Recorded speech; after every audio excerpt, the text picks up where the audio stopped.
সবাইকে স্বাগত। আপনারা যারা পরীক্ষা দিবেন আপনাদের পরীক্ষাটি লিখিত হবে। আজকে একটি লিখিত পরীক্ষার প্রশ্ন প্যাটার্ন নিয়ে এসেছি। ইনশাল্লাহ এই প্যাটার্ন থেকে 25 থেকে 30 নাম্বার অনায়াসে কমন পাবেন। ধৈর্য সহকারে সম্পূর্ণ ভিডিওটা দেখলে আপনি পরীক্ষায় পাস করতে পারবেন।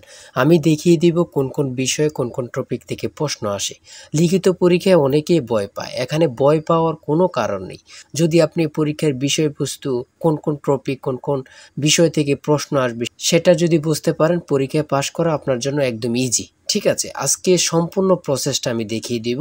আর বলে রাখি, আপনারা যারা পরীক্ষা দিবেন আপনাদের জন্য একদম শর্ট করে চূড়ান্ত সাজেশন তৈরি করা হয়েছে। পরীক্ষার প্রশ্ন প্যাটার্ন যেমন থাকবে সেম প্যাটার্নে আমরা একটি চূড়ান্ত সাজেশন তৈরি করেছি। সাজেশনটি নিতে স্ক্রিনে দেওয়া হোয়াটসঅ্যাপ নাম্বার রয়েছে, ইমো নাম্বার রয়েছে, দুটোর মধ্যে যে কোনো একটি মেসেজ করে সাজেশনটি সংগ্রহ করুন। সাজেশনের মূল্য মাত্র 100 টাকা। আমি বলি অবশ্যই প্রত্যেকে আমাদের সাজেশনটি সংগ্রহ করবেন। যারা যারা পরীক্ষা দিবেন প্রত্যেকে আমাদের সাজেশনটি সংগ্রহ করবেন।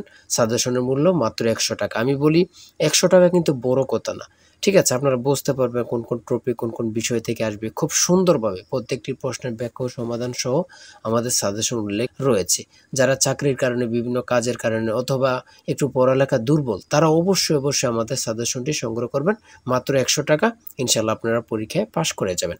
দেখেন, আমি মূল কথায় চলে আসি। আপনাদের পরীক্ষাটি লিখিত হবে। লিখিত পরীক্ষাটা কি ওটা আগে আপনাকে বুঝতে হবে। যেমন সন্ধি বিচ্ছেদ, বেশ বাক্য সহ সমাস নির্ণয় করুন, তারপরে এক কথায় প্রকাশ, তারপরে বিপরীত শব্দ, তারপরে ইংরেজি থেকে ট্রান্সলেট থাকবে, ভয়েস থেকে থাকবে, প্রিপোজিশন থেকে থাকবে, তারপরে শর্ট করে একটি প্যারাগ্রাফ থাকবে, তারপরে গণিত অংশ থাকবে, সর্বশেষ সাধারণ জ্ঞান থাকবে। এতটুকুই হচ্ছে লিখিত পরীক্ষার প্রশ্ন। ঠিক আছে, সিলেবাস আমি দেখিয়ে দিচ্ছি। তারপরও দেখেন, এক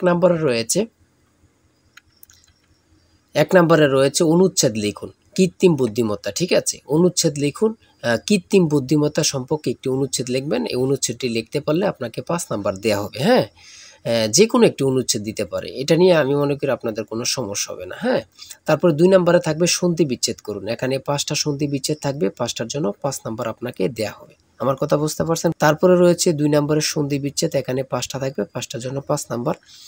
তারপরে 3 নম্বরে রয়েছে বেশ বাক্য সহ সমাস নির্ণয় করুন। এখানে 5টা আছে, 5টার জন্য 5 নাম্বার আপনারা পেয়ে যাবেন। ঠিক আছে, প্রত্যেকটি প্রশ্নের জন্য 1 নাম্বার করে। আর বলি, যারা পরীক্ষা দিবেন কোথায় থেকে পড়বেন, অনেকেই বোঝেন না। এখান থেকে ওখান থেকে না পড়ে আমাদের কাছ থেকে সাজেশনটা নেন, আপনি সুন্দরভাবে পড়ে যান, পরীক্ষা উত্তীর্ণ হয়ে যাবেন। ঠিক আছে, বুঝতে পারছেন কথা? তারপরে 4 নম্বরে রয়েছে এক কথায় প্রকাশ করুন। এখানে 4টা দিয়েছে, 4টার জন্য 4 নাম্বার আপনাকে দেওয়া হবে। এখানে 5টা দিলে 5টার জন্য 5 নাম্বার আপনাকে দেওয়া হবে। ঠিক আছে, তারপরে রয়েছে অর্থসহ বাক্য রচনা করুন। এখানে 5টা রয়েছে, 5টার জন্য 5 নাম্বার আপনাকে দেওয়া হবে। ঠিক আছে, তারপরে 6 নম্বরে রয়েছে একটি শর্ট করে প্যারাগ্রাফ, সোশ্যাল মিডিয়া সম্পর্কে একটি প্যারাগ্রাফ আপনারা লিখতে হবে। যদি আপনারা এই প্যারাগ্রাফটা লেখেন তাহলে 5 নাম্বার পেয়ে যাবেন। তারপরে 7 নম্বরে রয়েছে অনুবাদ অর্থাৎ ট্রান্সলেট আপনারা করতে হবে। এবার লিখিত বলেন, এমসিকিউ বলেন, ট্রান্সলেট থাকবেই থাকবে। ঠিক আছে, এখানে 5টা ট্রান্সলেট থাকবে, 5টার জন্য 5 নাম্বার পেয়ে যাবেন। ওই দিক দিয়ে আছে একটা, এখান দিয়ে আছে 4টা, মোট 5টা ট্রান্সলেট থাকবে, প্রত্যেকটার জন্য 1 নাম্বার করে আপনাদেরকে দেয়া হবে। তারপরে 8 নম্বরে রয়েছে fill in the gaps with appropriate word. ঠিক আছে, এখানে 5টা থাকবে, 5টার জন্য 5 নাম্বার আপনাদেরকে দেয়া হবে। 9 নম্বরে রয়েছে change the sentence as directed. ঠিক আছে, এখানে 5টা থাকবে, 5টার জন্য 5 নাম্বার আপনাদেরকে দেয়া হবে। আমি বলি, যারা পরীক্ষা দেবেন আমাদের সাজেশনটি সংগ্রহ করবেন। প্রত্যেকটি প্রশ্নের ব্যাখ্যা ও সমাধান সহ আমাদের সাজেশনে পেয়ে যাবেন। ঠিক আছে, তারপরে 10 নম্বরে রয়েছে মেক সেন্টেন্স উইথ ফলোইং ওয়ার্ডস। এখানে 5টা থাকবে, 5টার জন্য আপনাকে 5 নাম্বার দেওয়া হবে। দেখেন কিন্তু কোন কোন টপিক থেকে প্রশ্ন আসে, এটা কিন্তু দেখেন, খুবই গুরুত্বপূর্ণ একটি প্রশ্ন প্যাটার্ন। তারপরে 11 নম্বরে দিয়েছে পুনরূপ। পুনরূপ থেকে 3 থেকে 5টা প্রশ্ন অবশ্যই থাকবে। ঠিক আছে, যেমন এখানে রয়েছে BLRI এর পুনরূপ কি, ECN EC এর পুনরূপ কি, IUCN এর পুনরূপ কি। এখানে 3টা দিয়েছে, 3টার জন্য 3 নাম্বার। ঠিক আছে, তারপরে যেটা রয়েছে বাংলাদেশ সংবিধানের অনুচ্ছেদ কয়টি? 153টি। খুবই গুরুত্বপূর্ণ। ঢাকা বিশ্ববিদ্যালয় কত সালে প্রতিষ্ঠিত হয়? 1921 সালে। খুবই গুরুত্বপূর্ণ। কত পরীক্ষা আসছে আল্লাহ ছাড়া কেউ জানে না। ঠিক আছে, কেন্দ্রীয় শহীদ মিনারের স্থপতি কি? হামিদুর রহমান। বাংলাদেশের সর্বোচ্চ পর্বত শৃঙ্গের নাম কি? সেটা হচ্ছে তাজিংডং বিজয়। ঠিক আছে, খুবই গুরুত্বপূর্ণ। 1952 সালে 21শে ফেব্রুয়ারি ফাল্গুন মাসের কত তারিখ ছিল? 8 ফাল্গুন। ঠিক আছে, খুবই গুরুত্বপূর্ণ একটি প্রশ্ন।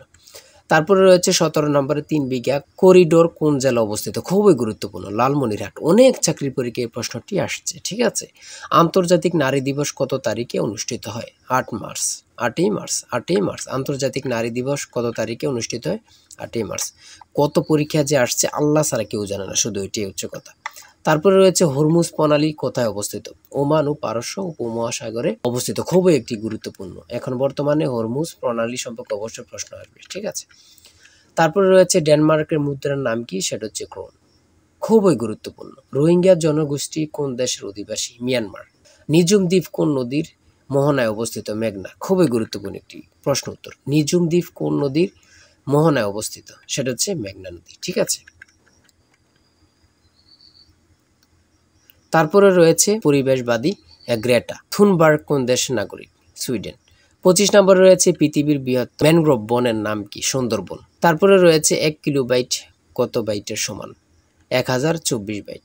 কোন ভিটামিনের অভাবে রাতকানা রোগ হয়? ঠিক আছে, কোন ভিটামিনের অভাবে রাতকানা রোগ হয়? Vitamin A. ইউনেস্কো এর সদর দপ্তর কোথায়? Paris, France. কত পরীক্ষা আসছে আল্লাহ ছাড়া কেউ জানে না, ঠিক আছে।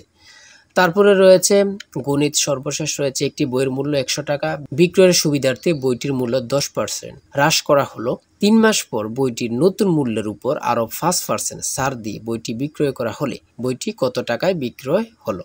এখানে অঙ্কটির সমাধান দেয়া আছে, আপনারা যদি পারেন এই অঙ্কটির জন্য 5 নাম্বার আপনাদেরকে দেয়া হবে, ঠিক আছে। তারপর রয়েছে কোনো বিশ্ববিদ্যালয়ের ছাত্র ও ছাত্রীর অনুপাত 3:2, ছাত্রদের মধ্যে থেকে 20% এবং ছাত্রীদের মধ্য থেকে 25% বৃত্তি পেয়ে থাকলে ওই বিদ্যালয়ের মোট কত শতাংশ ছাত্রছাত্রী বৃত্তি পায়নি? ঠিক আছে, এই অঙ্কটির সমাধান দেওয়া আছে, আপনারা যদি পারেন 5 নাম্বার পেয়ে যাবেন।